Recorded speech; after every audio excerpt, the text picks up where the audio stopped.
ఈ రెండవ మాటగా మనం చూసినట్లయితే, నేడు నీవు నాతో కూడా పరదేశంలో ఉండు అని. ఇక్కడ మనం చూసినట్లయితే శిలువలో యేసుప్రభు వారు చేసిన ఆ తగ్గింపును మనం ఇక్కడ జ్ఞాపకం చేసుకోవాలి. యేసుప్రభు వారు ఆ శిలువలో పలికిన రెండవ మాట, ఆయన ఎంత తగ్గింపు, ఆయన ఎంత క్షమాపణ, ఎంత లోబడి నిజంగా మనం ఆయన శిలువలో ఆయన పలికిన రెండవ మాటలో మనం చూసినట్టయితే, ప్రియమైన దేవుని బిడ్డలారా, ఈరోజు గుడ్ ఫ్రైడే ఈ ప్రపంచవ్యాప్తముగా ఈ దినము ఆరాధనలు జరుగుతూ ఉంటాయి. జాగ్రత్త మనము దేవుని మాట విందాం. యేసుక్రీస్తు ప్రభువారు రెండవ మాటలో మనం చూసినట్లయితే, చదవండి మొదటి మాట 23:39 వచ్చిన నుంచి.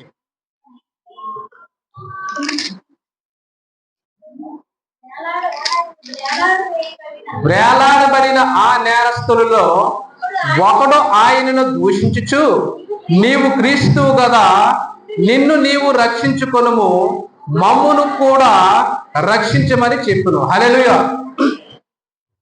యేసు ప్రభువుకి సిలువ వేసినప్పుడు ఇద్దరు దొంగలు ఉన్నారు. ఎంతమంది అండి? ఇద్దరు దొంగలు కూడా, ఒకడు యేసు ప్రభువుని ఏం చేస్తున్నాడు? దూషించుతూ మాట్లాడుతున్నాడు, వెరితరంగా మాట్లాడుతున్నాడు. నీవు క్రీస్తువు కదా, నీవు దేవుని కుమారుడు కదా, నీవు రక్షించుకొని మమ్మల్ని కూడా రక్షించమని ఆ యొక్క ఇద్దరు సిలువ వేసిన ఇద్దరులో ఒకడు మాట్లాడుతుండగా మనం చూస్తూ ఉన్నాం. కాబట్టి దేవుని బిడలారా, ఇక్కడ దేవుని వాక్యం చదవస్తుంది కాబట్టి ఆయన తగ్గింపు, ఆయన ప్రేమ, ఆయన విధేయత. కానీ ఆ ఇద్దరు దొంగల్లో ఒకడేమన్నాడట?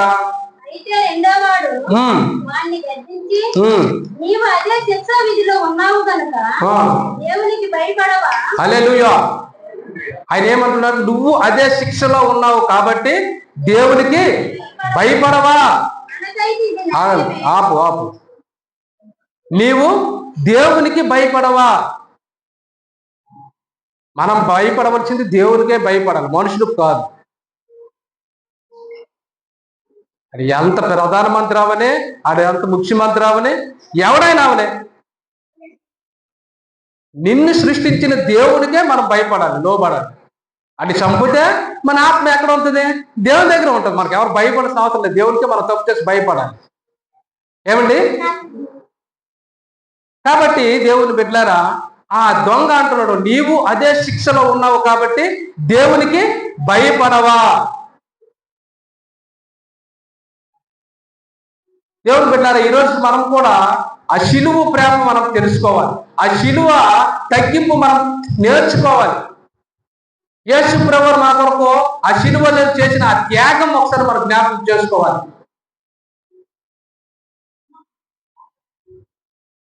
ఎందుకు అంటే, దేవుని బిడ్డ, నీ కొరకు నా కొరకు ఆయన ఎంత త్యాగం చేశాడంటే, ప్రేమ దేవుడు అది చెప్పలేనిది. అది ఎంత చెప్పినే తక్కువే. ప్రియమైన దేవుని బిడ్డారా, చదవద్దాము 23:41. మనకైతే ఇది న్యాయమే, మనము చేసిన వాటికి తగిన ఫలము పొందుచున్నాం, గాని ఈయన ఏ తప్పిదమును చేయలేదని చెప్పి ఆయనను చూసి, యేసు, నీవు నీ రాజ్యములోనికి వచ్చినప్పుడు నన్ను జ్ఞాపకం చేసుకొని మరెను. అందుకు ఆయన వానితో, నేడు నీవు నాతో కూడా పరదేశంలో ఉందువని నిశ్చయముగా నీతో చెప్పుచున్నాను. హల్లెలూయా. దేవునికి స్తోత్రం. ఆ ఇద్దరు దొంగల్లో ఆ ఒక్క క్షణములోనే ఆయన దేవుని రాజ్యంలో ఉన్నట్టు మనం చూస్తున్నాం. హల్లెలూయా. చూడండి, మనం ఎంత తప్పు చేసిన ఒక్క క్షణం చాలండి క్షమాపణ. దేవుడు క్షమించే దేవుడు ఆయన. ఆ ఇద్దరు దొంగల్లో ఒకడు, నీవు నాతో కూడా పరదేశంలో ఉందువు అంటే అది ఆయన క్షమించాడు అక్కడ. ఈరోజు తప్పు చేయనటువంటి వాళ్ళు ఈ భూమి మీద ఎవరూ లేరు. పాపం చేయనటువంటి వారు ఈ భూమి మీద ఎవరూ లేరు. నీతిమంతులు ఎవరూ లేరు. పరిశుద్ధులు ఎవరూ లేరు. దేవుడు క్షమించేవాడు. ఆయన ఎలాంటి ఘోర పాపినైనా, ఎలాంటి నువ్వు తప్పిదములు చేసినా ఆయన దినమల్లా కూడా ఆయన చెయ్యి చాపుతూ ఉంటాడు మన వైపు. అందుకు ఒక యెషయా ప్రవక్తతో చెప్తాడు ఒక మాట, లోబడని ప్రజల వైపు దినమంతా కూడా నా చేతులు చాపుచున్నానని అంటాడు అక్కడ ప్రవక్తతో. ఈరోజు ఎంతమంది లేరు లోబడక, దేవుని ప్రేమ తెలియక, తన ఇష్టం వచ్చినట్టుగా బ్రతకడం, తన ఇష్టం వచ్చినట్టుగా జీవించడం. కాబట్టి ఆ దొంగని అంటాడు, నీవు నాతో కూడా నేడు పరదేశంలో ఉంటావు. నేనంత ఈ రోజే, ఈ దినమే, ఈ క్షణమే.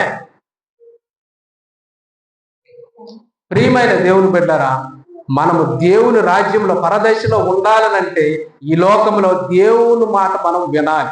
దేవుని మాటకు మనం లోబడాలి. దేవుని ప్రేమను మనం అర్థం చేసుకోవాలి. ఆ శిలువ ప్రేమను మనం తెలుసుకోవాలి. ఆ ఇద్దరు నేరస్తులలో ఒకడే ఆయన దూషిస్తూ ఉన్నాడు. నేను చేసిన తప్పిదములు, ఆయన ఏ తప్పిదము చేయలేదు, ఆయనలో ఏ పాపము లేదు. అలాంటి యేసుక్రీస్తుని శిలువ వేసినప్పుడు మనం ఏం చేస్తున్నాం? మనం చేసింది న్యాయమే.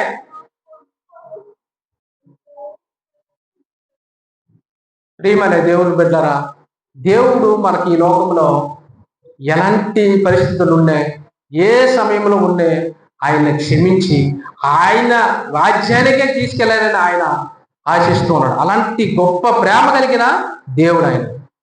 కాబట్టి దేవుని బిడ్డలారా, మనం ఇక్కడ ఈ యొక్క వచనమును మనం చూస్తే చాలా విషయాలు మనకు కనబడతాయి.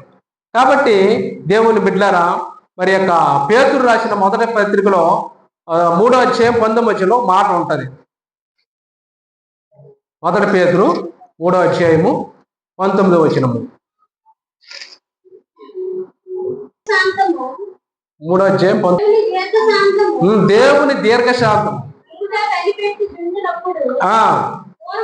పూర్వము నోవహు దినములలో ఓడ సిద్ధపరచుచుండగా అవిధేయులైన వారి యొద్దకు, అనగా చెరలో ఉన్న ఆత్మల యొద్దకు ఆయన ఆత్మరూపిగానే వెళ్ళి వారికి ప్రకటించెను. ఆ ఓడలో కొందరు, అనగా 8 మంది నీటి ద్వారా రక్షణ పొందిరి. దేవునికి స్తోత్రం కలుగును గాక. హల్లెలూయా. పోస్తున్నాను పౌలుగా పేతురు గారికి ఇక్కడ చెప్తున్న మాట, దేవుని బిడ్డలారా, ఆయన దీర్ఘశాంతము ఇంకన కనిపెట్టుచున్నప్పుడు పూర్వకాలము నోవహు దినములలో ఆయన ఓడ సిద్ధపరచుచుండగా అనేకులు కూడా ఆయన దూషించి, అనేకులు కూడా ఆయన ఎర్రివాడుగా, పిచ్చివాడుగా చూస్తూ ఎంతమంది ఆయన మనం చూస్తూ ఉంటాం. కాబట్టి ఆయన ఇక్కడ చూసినట్టు అదే ఓడ సిద్ధపరచుచుండగా అవిధేయులైన వారి యొద్దకు, అనగా చెరలో ఉన్న ఆత్మల యొద్దకు ఆయన ఆత్మరూపుగా వచ్చాడు. ఆయన ఎవరండి?